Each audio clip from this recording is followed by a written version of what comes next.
Mesdames et messieurs, bonsoir, il est 22 h, le journal, voici les titres. Le président de la République a reçu aujourd'hui la vice-ministre italienne des Affaires étrangères et de la coopération internationale.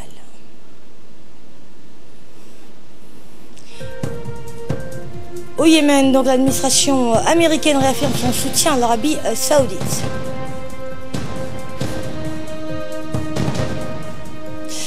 Bonsoir, il est 22 h, c'était les titres. Merci de nous accueillir chez vous. Le chef de l'État Ismaël Omar Guelleh a reçu aujourd'hui la vice-ministre italienne des Affaires étrangères et de la coopération internationale, Mme Emanuela Claudio Del Re. La visite de Mme Del Re au président Guelleh s'inscrit dans le cadre d'une tournée que la vice-ministre italienne des Affaires étrangères et de la coopération internationale effectue dans les pays de la sous-région. Les relations d'amitié et de coopération entre les deux pays et les deux peuples, ainsi que les voies et moyens de les promouvoir et de les développer davantage ont été évoqués au cours de l'audience entre le président de la République et Mme Del Re. Les discussions ont ensuite plus été centrées sur les partenariats nouveaux, notamment le développement social, autour desquels les deux nations souhaitent collaborer ensemble. Djibouti et l'Italie ont déjà donc à leur actif une coopération privilégiée. Notre pays apporte un précieux soutien à la République italienne, notamment par le biais de son accueil d'une base militaire appartenant à l'Italie. Le ministre djiboutien des Affaires étrangères et de la coopération internationale a pris part à l'entrevue entre le président de la République et la vice-ministre italienne des Affaires étrangères. Et à l'issue de son entretien avec le chef de l'État, la vice-ministre italienne des Affaires étrangères a évoqué les discussions qu'elle a eues avec le président Guelleh, les discussions centrées sur les partenariats nouveaux, notamment le développement social autour desquels les deux nations souhaitent collaborer ensemble. Voici ses propos. Je suis très heureux d'avoir fait la connaissance de votre président parce qu'il est un grand homme, un homme illuminé.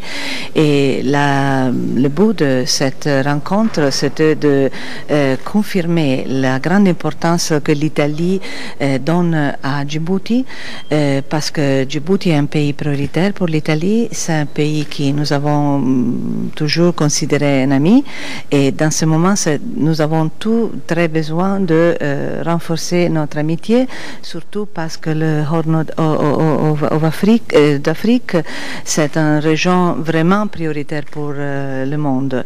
Je pense que cet côté du monde va être vraiment important dans les équilibres globaux, dans tous les domaines. Le président et moi, on parlait de beaucoup de choses, le développement social, qui est très important, qui peut constituer la base de tous les développements dans l'autre domaine, économique, financier, politique. Et nous avons discuté de comment faire que notre pays devienne encore plus proche, d'avoir un contact constant et de faire encore plus de projets qui vont être vraiment concrets et rester pas seulement construire quelque chose qui est important dans le moment, quelque chose qui va rester pour le futur, construire le futur ensemble parce que notre pays sont ensemble dans le futur du monde. Et ça, c'est le principe le plus important. Le chef de la diplomatie djiboutienne a dans une interview rappelé les collaborations dans le passé des deux pays autour de la construction à Djibouti d'une série d'infrastructures dans l'hôpital italien, le pont de Balbala, la route de Venise. Nous l'écoutons. C'est un signal fort du rôle de l'Italie dans cette région, un rôle économique, un rôle aussi de pacification, de stabilisation, et il est important aujourd'hui que Mme Emanuela Del Re, qui est la vice-ministre des Affaires étrangères, puisse faire cette tournée pour confirmer et consolider un peu déjà les discussions et les négociations que M. le Président du Conseil du gouvernement, M. Conte, a déjà eues avec les dirigeants de la région. L'Italie accorde une attention particulière à Djibouti parce que Djibouti est un pays stabilisateur dans cette région et Djibouti a beaucoup contribué à la paix en Somalie et surtout au Yémen et dans d'autres secteurs de la région. Et donc je crois que c'est tout à fait naturellement que le gouvernement italien a dépêché Mme Del Re pour pouvoir mener des discussions et des négociations. Sur la question de la coopération avec l'Italie, bien entendu, nous avons une coopération très importante. L'hôpital de Balbala a été financé par l'Italie, il ne faut pas l'oublier, et c'est un hôpital qui sert à peu près 250 000 personnes à Balbala. Il y a eu la route de Venise entreprise qui a été construite par l'Italie. Vous savez, l'Italie a une coopération très utile. Et par exemple, l'Italie est l'un des rares pays qui a accepté de la conversion de la dette. C'est-à-dire que Djibouti ne rembourse pas sa dette, mais transforme cette dette en projets sociaux. Vous voyez que l'Italie a vraiment fait œuvre utile, a toujours été aux côtés de Djibouti. C'est pour ça que Djibouti a accepté d'accueillir les forces italiennes. Vous savez, nous abritons une petite base italienne aussi. C'est vraiment un échange dans les deux sens, une coopération bénéfique pour les deux pays. Et nous allons également organiser très prochainement peut-être ce qu'on appelle un country profile en Italie, c'est-à-dire que des secteurs importants de Djibouti peuvent se déplacer à Rome pour expliquer ce que nous faisons à Djibouti et surtout aller apprendre de l'Italie que le savoir-faire, l'expertise en matière de développement des petites et moyennes entreprises. Voilà vraiment un partenariat bénéfique pour les deux pays et je tiens à remercier le gouvernement italien à travers Madame Del Rey pour cette visite et surtout l'amitié que Madame Del Rey a bien voulu exprimer au nom de son peuple et de son gouvernement. Le président de la République, Ismaël Omar Guelleh, a regagné donc hier soir la capitale au terme d'une visite d'amitié et de travail de 24 heures effectuée en Éthiopie à l'invitation du Premier ministre éthiopien. Le chef de l'État s'était donc spécialement déplacé dans la ville éthiopienne de Jimma, située au nord-ouest du pays, afin de prendre part aux inaugurations d'une série d'infrastructures et au lancement d'autres projets. On a tout d'abord procédé aux travaux de lancement d'un centre culturel soudano-éthiopien qui sera doté d'une école, d'une bibliothèque et d'une mosquée. Il sera financé sous fonds propres du président Omar Hassan al-Bashir. Il permettra donc de renforcer les relations d'amitié et de coopération entre les peuples soudanais et éthiopiens et raffermir leurs liens séculaires. Cette rencontre entre les leaders des trois pays, Djibouti, l'Éthiopie et le Soudan, s'inscrit dans le cadre des consultations régulières, des contacts, des échanges, des points de vue que les dirigeants se sont fixés afin de coordonner leurs actions, de renforcer leur coopération et d'aplanir les difficultés qui peuvent apparaître. La stabilisation de la situation dans la sous-région étant un objectif commun prioritaire. Les déplacements d'un site à l'autre a été mené au pas de charge au cours de cette journée où successivement ont été inaugurés un centre hospitalier. Au cours de la cérémonie d'inauguration du nouveau centre hospitalier à Jimma, la délégation djiboutienne accompagnant le chef de l'État de notre correspondante Hidaya Mohamed a pu constater que cet hôpital donc compte quelques 800 lits. Outre les salles de consultation spécialisées, les salles d'opération, les services d'urgence ou les laboratoires, l'hôpital a été donc doté d'un centre de recherche épidémiologique. Il s'agit d'un établissement médical sophistiqué, équipé de matériel moderne.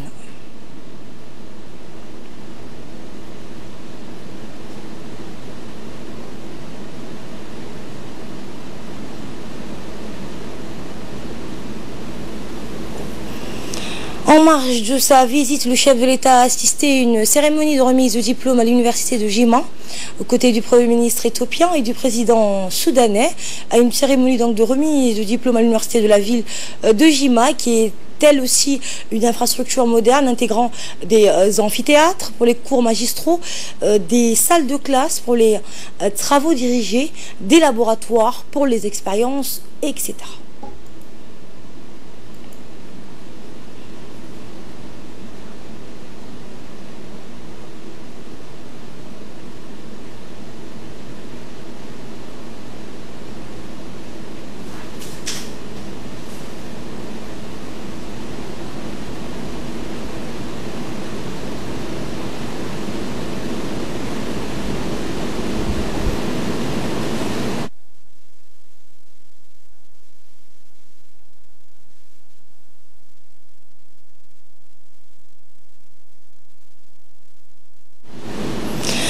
Dans un mot prononcé en langue amharique, le chef de l'État Ismaël Omar Guelleh a exprimé sa grande satisfaction aux côtés de ses hautes personnalités. À cet événement, il a indiqué, je cite, « Nous avions toujours entendu parler de Jimma depuis notre bas âge et de ses réalisations et cela est connu aussi au niveau mondial.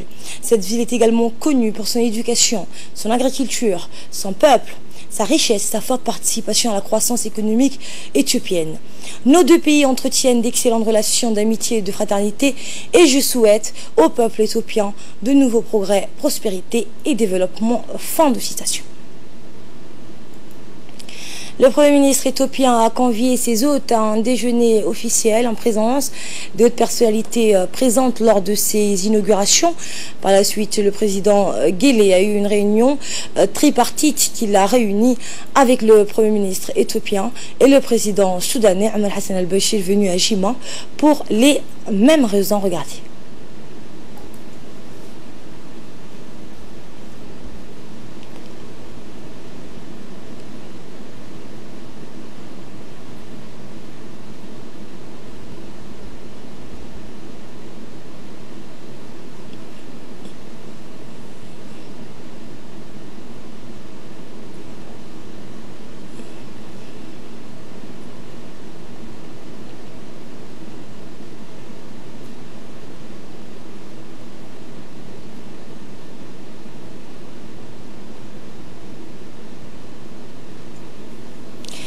Les présidents djiboutiens et soudanais, Ismaël Omar Guelleh et Omar Hassan al-Bashir, avaient aussi accompagné le Premier ministre éthiopien Abiy Ahmed lors de la cérémonie d'inauguration du tout nouveau parc industriel de Jima. Les trois hommes ont inauguré donc le grand parc industriel de Jima d'un coût de 61 millions de dollars dans la même ville, située donc à 350 km d'Addis Abeba. Le parc industriel étendu sur un terrain de 75 hectares est également dédié à la production de textiles et de vêtements et devrait donc accueillir des investisseurs dans les secteurs de l'agro-industrie.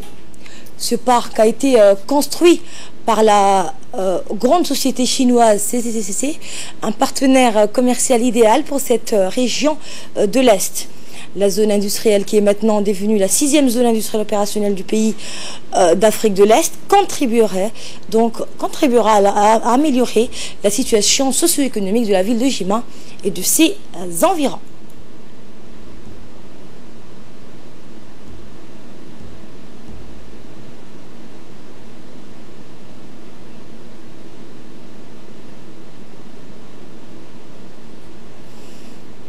Toujours en marge de la participation du chef de l'État à l'inauguration des multiples projets de développement dans la ville de Jima, les trois leaders ont procédé hier à la cérémonie de pose de la première pierre pour lancer les travaux de construction d'un autre grand projet d'infrastructure routière.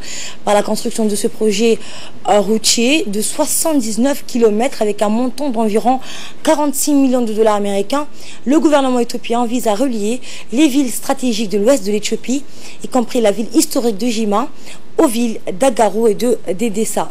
L'infrastructure routière, tant attendue, une fois achevée, jouera un rôle clé dans le développement du pays d'Afrique de l'Est.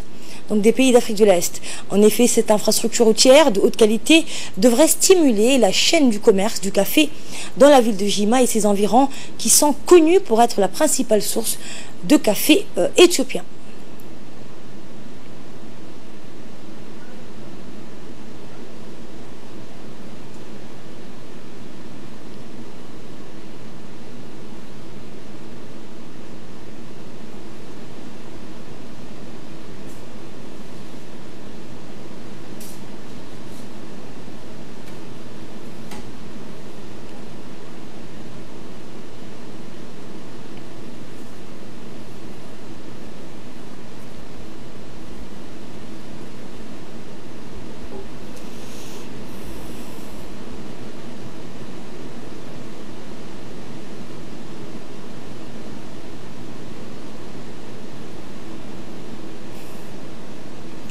Le chef de la diplomatie djiboutienne, Mohamed Ali Youssouf, nous fait le point sur donc la visite du chef de l'État, la visite d'amitié et de travail donc effectuée du numéro 1 djiboutien en Éthiopie à l'invitation du Premier ministre éthiopien. Cette série d'infrastructures inaugurées de 6 lancements de projets, nous l'écoutons. Le président de la République vient d'effectuer une visite de 24 heures à Jima, dans la région ouest de l'Éthiopie, sur invitation de son homologue éthiopien, son Excellence, M. Abiy Ahmed. Était présent également à cette visite le président Omar Hassan al-Bashir du Soudan. Et il s'agissait pour le Premier ministre éthiopien d'inaugurer un certain nombre d'infrastructures importantes, telles que la zone franche et la zone industrielle de Djima. Il y a eu également des visites dans le centre médical et hospitalier et universitaire donc, de Djima. Et ensuite, les chefs d'État ont eu des entretiens bilatéraux. Il faut savoir que notre région est aujourd'hui dans une phase vraiment d'un rapprochement visible entre les dirigeants de cette région. Ce rapprochement ne peut que consolider le processus d'intégration et de stabilisation de cette région. Je crois que le mérite en revient au Premier ministre Abiy, qui fait tout pour que les pays de la région puissent franchir un nouveau palier dans les relations bilatérales qui les unissent. Aujourd'hui, c'est à Djima que revient l'honneur de recevoir 3 chefs d'État. Et il y a à peu près un mois et demi de cela, c'était Bahardar qui avait accueilli également 3 chefs d'État. Je crois que toutes ces activités diplomatiques et politiques sont de bon augure. Et je pense qu'à l'avenir, et surtout dans un avenir proche, nous verrons vraiment une région de la Corne de l'Afrique apaisée, apaisée et surtout orientée et qui oriente son attention vers le développement économique et l'intégration commerciale. Je crois qu'on ne peut que se féliciter de cette situation. Beaucoup disaient il y a quelque temps, Djibouti est isolé, Djibouti n'est pas impliqué dans un processus de dynamique de rapprochement entre les pays de la région. Je crois que cette visite aujourd'hui, ces rencontres démontrent le contraire. Retour à Djibouti, le ministre des Affaires musulmanes, de la Culture et des Biens Warf, Moumin Hassan Baré, et la secrétaire d'État chargée des Affaires sociales, Mme Mouna Ousmane Aden, ont signé aujourd'hui une convention mettant en place un partenariat fructueux dans le domaine social entre les institutions des 2 ministères. Cette convention concrétise la volonté de renforcer la coordination des moyens et des actions des instances institutionnelles et de créer des synergies utiles à l'atteinte des objectifs sociaux. La cérémonie de signature s'est déroulée en présence des 2 secrétaires généraux. Cette convention vise le renforcement de l'accessibilité aux services des ménages vulnérables sur les principes de la proximité, de solidarité, de l'égalité, d'équité et de justice sociale. Elle a pour fondement principal d'offrir des services de proximité, l'orientation et la satisfaction permanente des besoins fondamentaux des usagers. Cette stratégie est opérationnalisée à travers des guichets sociaux où les doléances de tout type sont déposées afin d'y recevoir un traitement. Également dans l'actualité, une réunion de restitution de 2 drafts de rapports élaborés par une équipe de consultants nationaux s'est tenue au ministère, aujourd'hui donc au ministère en charge de la décentralisation. Ces rapports, dont l'un portait sur l'état des lieux des centres d'état civil et l'autre sur l'analyse des textes juridiques relatifs à l'état civil, ont été largement discutés par les participants à la réunion issus du comité technique créé à cet effet. Comité technique donc comprenant les représentants du ministère de la décentralisation, de l'UNICEF, des responsables des centres d'état civil de Djibouti-Ville et des régions de l'intérieur, ainsi que des représentants des ministères sectoriels et techniques concernés par la problématique d'enregistrement des naissances. Enregistrement total des enfants. En ce qui concerne le département de la décentralisation, nous, notre objectif justement, c'est que quel que soit l'endroit où l'enfant se trouve. Également dans l'actualité, un atelier de formation des officiers, police judiciaire et magistrats sur les droits reproductifs, sur les MGF, a eu lieu jeudi dernier au Palais du Peuple. Présidé par le secrétaire général du ministère de la Justice, Maki Amal, l'atelier a vu la participation du vice-président de la Commission nationale des droits de l'homme, la représentante du FNUAP ainsi que des agents de la police nationale et de la gendarmerie. L'objectif de cet atelier étant de lutter dans un cadre juridique et politique pour l'abandon des MGF, de l'abus sexuel ou encore de l'égalité entre les genres et les droits. Les MGF constituent donc une violation des droits fondamentaux des femmes tels qu'ils sont reconnus dans la loi et de nombreux instruments internationaux et régionaux relatifs aux droits de l'homme. Le secrétaire général du ministère de la Justice a rappelé que cette pratique persiste donc et les chiffres sont alarmants en poursuivant. Il a sensibilisé tous les officiers présents à cet atelier qu'à Djibouti, l'excision est interdite depuis la révision du code pénal entré en vigueur en avril 1995. Un grand nombre de témoins, de pouvoir saisir la justice, de pouvoir s'impliquer davantage dans cette lutte-là, puisqu'il y avait possibilité pour un certain type d'association de se constituer, non seulement d'alerter, mais aussi de se constituer partie civile. dans une procédure ouverte contre les gens qui, les auteurs de telles pratiques. Sans transition, cette fois, c'est le comité de gestion communautaire du PK2 Salam, en collaboration avec l'Union nationale des femmes djiboutiennes, qui a organisé hier une journée de sensibilisation sur les droits de l'enfant. La pratique des MGF répond à la définition de la discrimination à l'égard des femmes formulée par divers instruments relatifs aux droits de l'homme, puisqu'elle s'applique exclusivement à des femmes et à des filles. Le comité a expliqué aux femmes présentes lors de cette cérémonie que les MGF entraînent en outre chez les victimes un préjudice physique et moral à court et à long terme. La pratique des MGF est souvent une coutume profondément ancrée dans les usages et dans les zones où elle est prescrite ou à prédominante, de fortes pressions sont exercées pour pousser les femmes et les filles à s'y soumettre. La présidente de la communauté de gestion communautaire de PK12, Aïcha Aden, a expliqué donc les conséquences néfastes que provoquent ces pratiques. Dans l'actualité de ce 22h également, l'Académie de police Idriss Farah Abane a abrité une cérémonie de fin de formation destinée pour la police des frontières et axée sur les gestions de la migration. La cérémonie de clôture de cette formation régionale a vu la participation du directeur général de la police nationale, le colonel Abdellah Abdi Farah, du directeur de la police somalienne, Bachir Abdi Mohamed, la représentante de l'Organisation mondiale de la migration, Lalini Verassami, ainsi que de plusieurs officiers supérieurs de la police nationale et somalienne. La tenue de cette formation, qui a duré une semaine, répond au souci de dispenser des migrants, des réfugiés, mais aussi la gestion des traites d'êtres humains, ainsi que le trafic illicite.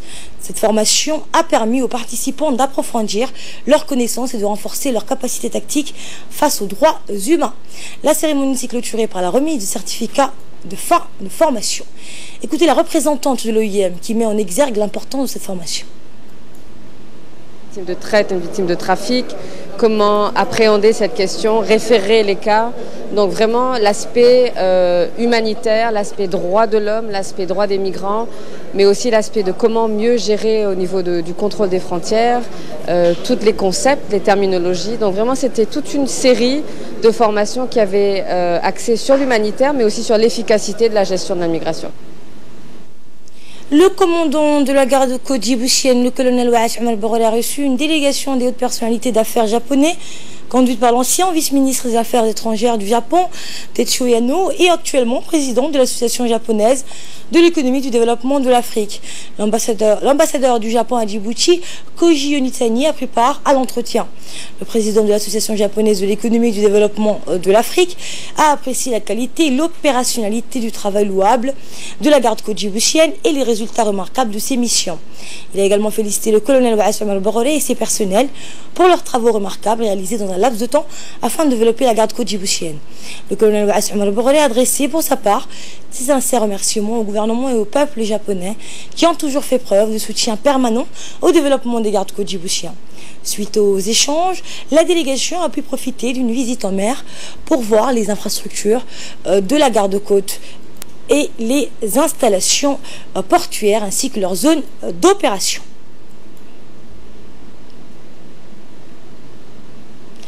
Je vous emmène dans le sud du pays, cette fois à Dikil notamment, là où la campagne de vaccination de la rougeole a été lancée hier. Une vaste campagne de vaccination de rougeole s'est étendue donc sur toute la ville de l'unité, destinée pour les enfants de 1 à 5 ans.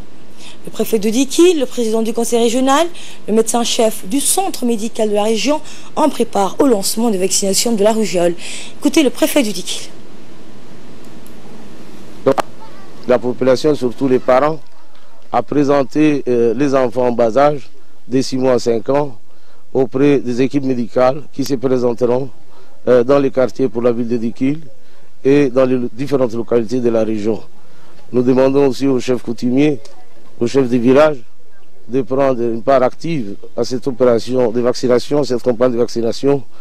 Et nous remercions le ministère de la Santé pour la bonne organisation de cette campagne de vaccination et les différentes équipes qui se déploieront tout au long de cette semaine dans toutes les localités de la région.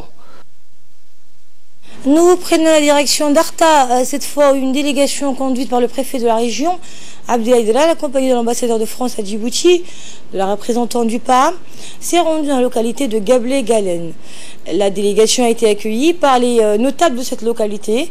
La délégation s'est entretenue avec les notables afin de discuter de l'intérêt général de la communauté du secteur. Les habitants de cette localité ont évoqué le manque d'écoles, d'hôpital et même parfois l'accès à l'eau durant l'été, ainsi que le taux de chômage. Les membres de la délégation qui ont donc remis aux habitants de cette localité un don donc de vivre, et les membres de la délégation ont écouté les doléances de la population et ont engagé un dialogue constructif. L'ouverture en Suède des pourparlers sur le Yémen constitue un premier pas vital en vue de sortir du conflit. C'est ce qu'a déclaré aujourd'hui un haut responsable du département américain d'État qui a réaffirmé avec force le soutien des États-Unis à la coalition militaire conduite par l'Arabie saoudite.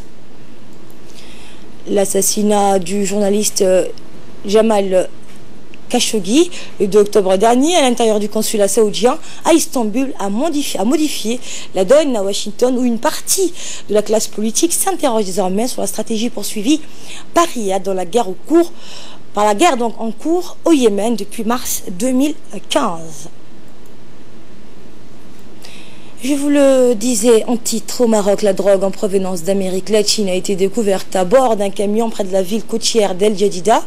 La police marocaine a annoncé hier la saisie de plus d'une tonne de cocaïne lors d'une opération dans l'ouest du pays et l'arrestation de 7 personnes soupçonnées d'être impliquées dans ce trafic. Selon les premiers éléments de l'enquête, les quantités de cocaïne saisies ont été acheminées de l'un des pays d'Amérique latine par un navire commercial avant d'être déchargées au large des eaux continentales du royaume et transférées ensuite à bord d'un navire de pêche côtière vers les côtes d'El Jadida.